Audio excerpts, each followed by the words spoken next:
Good evening to all. Sir, నేను CM గారిని ఒక చిన్న ప్రశ్నను అడగాలనుకుంటున్నాను.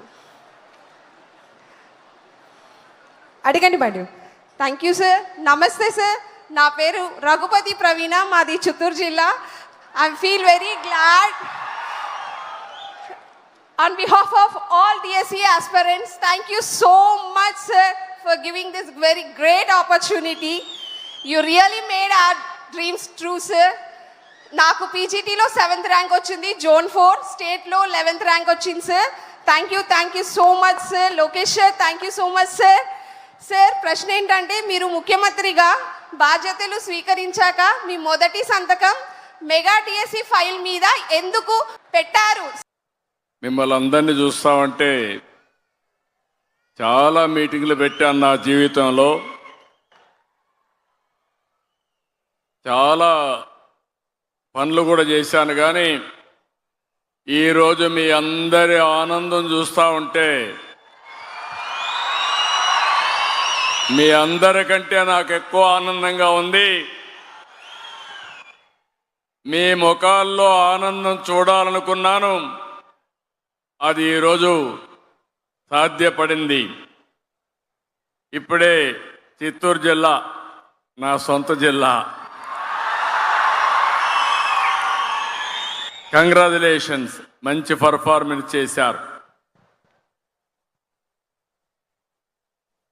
నేను 5 సంవత్సరాలు ప్రతిపక్షంలో ఉన్నప్పుడు ఒక్క టీచర్ని నియమించకుండా క్వాలిటీ ఆఫ్ ఎడ్యుకేషన్ పెరిగిపోయిందని తప్పుడు ప్రచారం మొదలుపెట్టారు. నేను ముఖ్యమంత్రి అయిన మొదటి సంవత్సరం నుంచి విద్య పైన శ్రద్ధ పెట్టాను. విద్య పైన శ్రద్ధ పెట్టి ఆ రోజు ఎక్కడికి పోయినా తల్లిదండ్రులకు చెప్పేవాడిని, మీ పిల్లల్ని బాగా చదివించండి, ఎంత ఆస్తి ఇస్తారో అది ముఖ్యం కాదు, కానీ ఏ విధంగా మీరు మంచి చదువు చెప్పిస్తే మీ పిల్లలు మీరిచ్చే ఆస్తి కంటే 1000 రెట్లు ఎక్కువ సంపాదించే నాలెడ్జ్ వస్తుందని చెప్పాను. నేను ఆ రోజు చాలామందికి చెప్పాను ఐటీ చదవమని. కొంతమంది నా మీద నమ్మకం పెట్టుకున్నారు, గ్రామాల నుంచి టౌన్లోకి వచ్చారు, టౌన్లోకి వచ్చి చదివించారు పిల్లల్ని. ఈరోజు నేను గర్వంగా చెప్తున్నా, ఇది 100 సంవత్సరాల చరిత్ర కాదు, 25 సంవత్సరాల చరిత్ర. నేను ఆ రోజు చెప్పినప్పుడు చదువుకున్న వాళ్ళు ప్రపంచమంతా వెళ్ళి అందరికంటే ఎక్కువ ఆదాయం సంపాదించి మళ్ళీ తల్లిదండ్రులకు డబ్బులు పంపిస్తున్నారు. ఒక్క ఎడ్యుకేషన్, ఒకే ఒక పబ్లిక్ పాలసీ. ఇక్కడ ఉండే టీచర్లు ఇక్కడ కొత్తగా వచ్చారు మీరందరూ. ఈరోజు మీరందరూ గుర్తుపెట్టుకోవాలి, ఈ రాష్ట్రంలో అందరూ ముఖ్యమంత్రులు ఎంతమంది ఉద్యోగాలు ఇచ్చారో అన్ని ఉద్యోగాలు నేను ఒక్కడనే ఇచ్చానని చెప్పి కూడా నేను మీ అందరికీ తెలియజేస్తున్నా.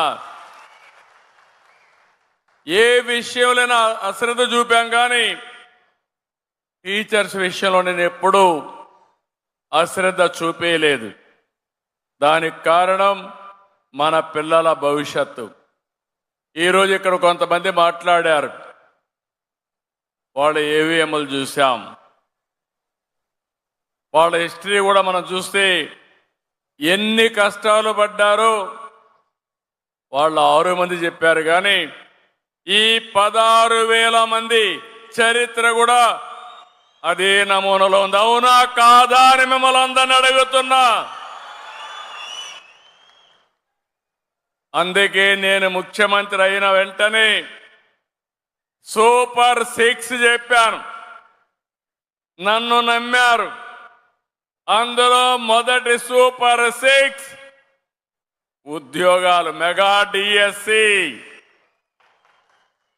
అందరూ అన్నారు సాధ్యమా అన్నారు.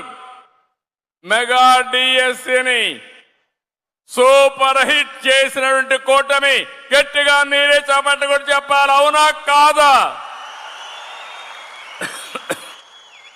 నా ఆలోచన ఒకటే, నేను టీచర్లను ఎక్కువగా గౌరవించాను. ఆ గౌరవం కూడా మీరు పిల్లల భవిష్యత్తు మారుస్తారని. అందుకే హెచ్ఆర్డి మినిస్టర్ లోకేష్ గారిని, ఆయన టీంని మనస్ఫూర్తిగా అభినందిస్తున్నా.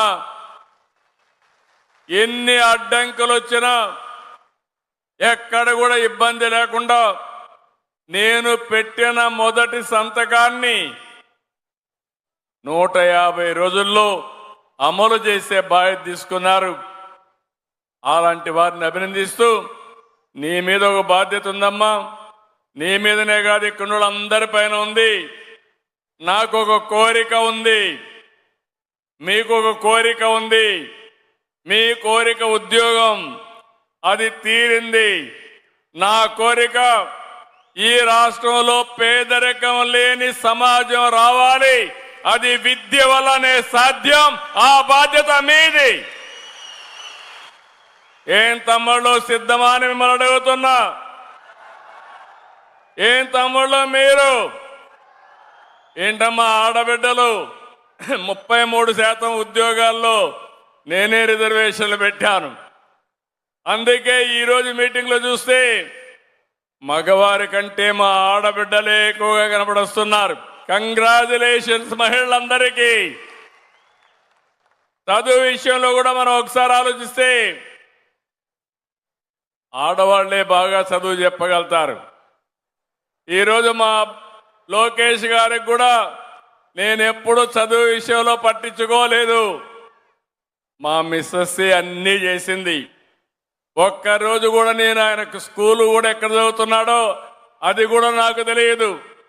నేను ప్రజల కోసం పనిచేస్తే ఫ్యామిలీ బాధ్యత తీసుకుని వీళ్ళని చదివించే బాధ్యత మా మిస్సెస్ తీసుకునింది. నాకు ఒక నమ్మకం, పిల్లలకు బాగా చదివి చెప్పే శక్తి ఆడబిడ్డలకు ఉంటుంది. అదే మరి మగవాళ్ళు కూడా మీరున్నారు. నేను మిమ్మల్ని అందరినీ కించపరచడం కాదు, కానీ జీవితంలో మనం గుర్తుపెట్టుకున్నది టీచర్ని. ఇప్పుడు కూడా నాకు గుర్తున్నాడు మా భక్తవత్సలం టీచర్ అని చెప్పి నేను మీకు తెలియజేస్తున్నా. ఇది ప్రగాఢమైనటువంటి నమ్మకం. ఏం తల్లి, బాగా పనిచేసి మంచి పేరు తీసుకురావాలి. మీ మీద నమ్మకం కోసం మొదటి సంతకం పెట్టాను.